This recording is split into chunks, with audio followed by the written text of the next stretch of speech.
des jeunes prostituées à Angers. Mais ben non, il n'y en a pas. Enfin, c'est comme si on ne voulait pas se leur présenter, comme si on ne voulait pas imaginer que ça existe. Nous, on a dépassé les 500 situations d'enfants pour lesquelles on a été interpellés pour un risque prostitutionnel. Elles sont à la fois dans une prestance, mais en même temps dans un regard sur elles-mêmes qui est très détruit. L'exploitation sexuelle, elle intervient souvent dès l'âge de 11, 12, 13 ans. On parle de pédocriminalité. Je connais pas un jeune sur 200 qui a eu un accompagnement en psychotrauma. Faut écouter leur histoire. Ces enfants qui sont aujourd'hui fragilisés, si on n'agit pas, demain, ce sera des adultes abîmés. Et aujourd'hui, c'est pas les priorités politiques sur lesquelles on mise. Retirée à sa mère à l'âge de 7 ans, ballottée de familles d'accueil en foyer, Médina s'est lentement effondrée. Adolescente, elle n'a plus aucune attache, plus aucun repère. Rien à l'époque ne peut l'empêcher de sombrer.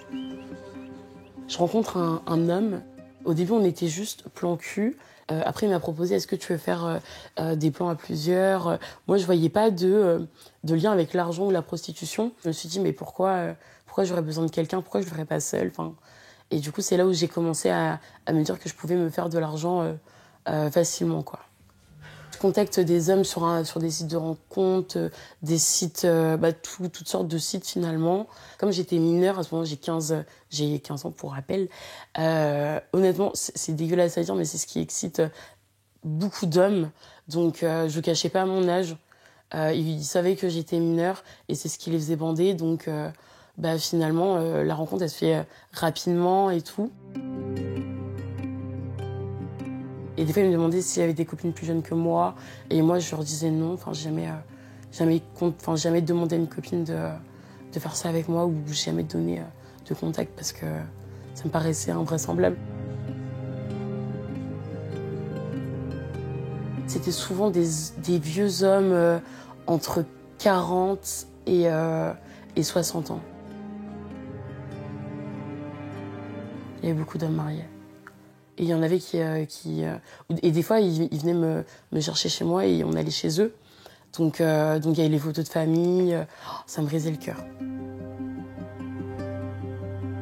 Quand on les reçoit, ces enfants, elles sont morcelées, elles sont épuisées.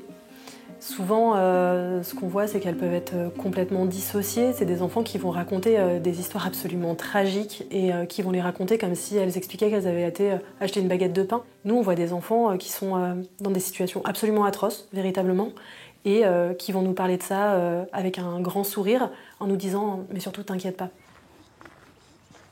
Moi, je sais qu'à chaque fois, je me droguais avant. J'avais besoin de fumer avant de le faire, parce que sinon, je me sentais pas assez, entre guillemets, courageuse pour le faire. Et du coup, il fallait que je me mette en condition, que j'ai une sorte de personnage pour ne pas réellement être moi. On voit des jeunes filles qui passent aux urgences pour une tentative de suicide, pour des scarifications, des symptômes d'appel et puis compressants. Et donc, il faut les amener progressivement à ce qu'elles puissent s'en parler elles-mêmes. Ça, c'est difficile. Elles ont toutes été victimes de violences dans le parcours, absolument toutes. Et ça pose quelque chose d'extrêmement important, c'est de se dire que ces enfants, à un moment, n'ont pas été reconnues victimes. Elles n'ont pas été entendues, elles n'ont pas été crues. Et donc, ce qui va se passer, c'est que ça devient le terreau pour les auteurs.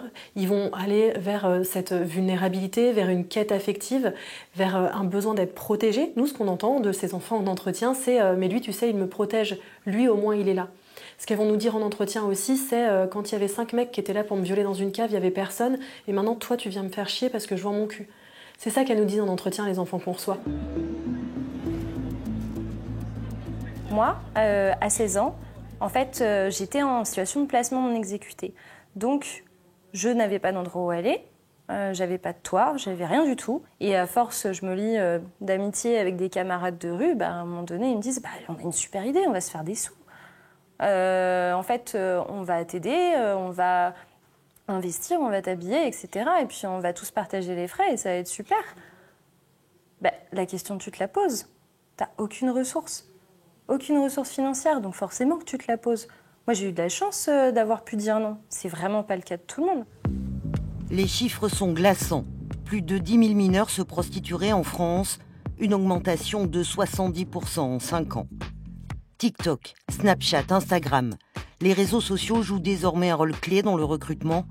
Principale cible, les jeunes filles confiées à l'aide sociale à l'enfance, abusées et facilement harponnées parce que fragiles. Il suffit d'un seul contact pour que le piège se referme. Salut ma jolie, j'adorerais devenir ton papa gâteau.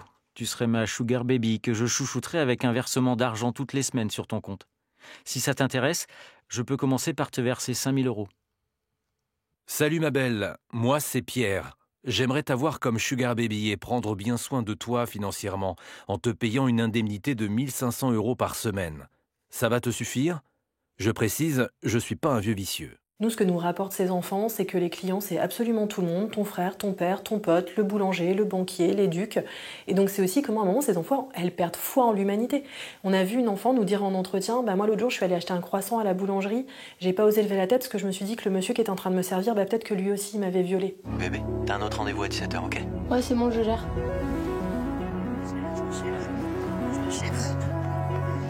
Au revoir. Au revoir. Tu te fous de ma gueule. Moi toi tu te fous de ma gueule ? Je gère. Je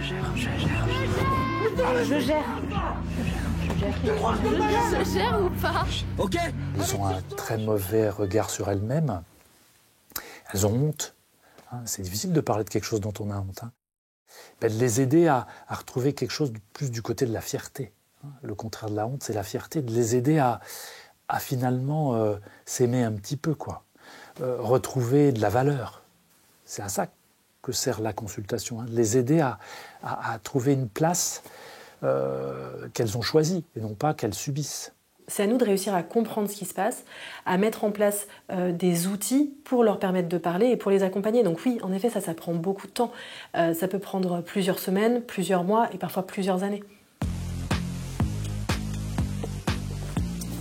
Quand on les a vus une fois, deux fois, trois fois, que justement on n'est pas dans une posture de jugement, il y a quelque chose d'un lien de confiance qui se construit, qui se crée, qui autorise la libération d'une parole. À ce qu'elle puisse dire « stop ». J'ai envie d'arrêter. J'en peux plus. Aidez-moi. Nous, ce qui se passe, c'est que pour toutes les situations, on fait des signalements, absolument toutes, parce que de toute façon, elles sont toutes graves et relèvent toutes du signalement. Et après, c'est le parquet qui va mandater des services de police ou de gendarmerie pour faire des enquêtes. Il va falloir trouver la temporalité avec elles pour dire que oui, à un moment donné, il faudra qu'on puisse interpeller la justice. Puisque là, il y a crime. Enfin, je veux dire, il y a quelque chose qui n'est pas...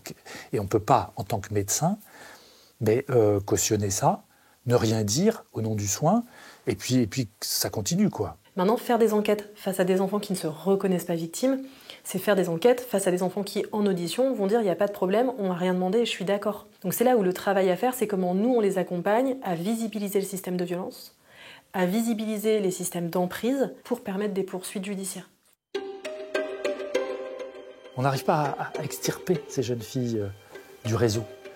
Peut-être parce qu'on ne fait pas assez réseau nous-mêmes. Avec la police, avec la justice, avec les soins, avec l'éducatif, avec le social. Enfin, là, on a à évoluer dans nos pratiques, dans nos connaissances, dans nos articulations entre nous. Ça, c'est sûr. Là, on n'est pas bon. On manque de moyens, il nous faudrait des places de mise à l'abri. Il faudrait, quand elles sont d'accord pour partir, pouvoir leur dire dans 20 minutes, t'es quelque part et là-bas, tu seras protégé. Ces moyens-là, aujourd'hui, on les a pas. J'ai toujours peur d'être agressée dans la rue.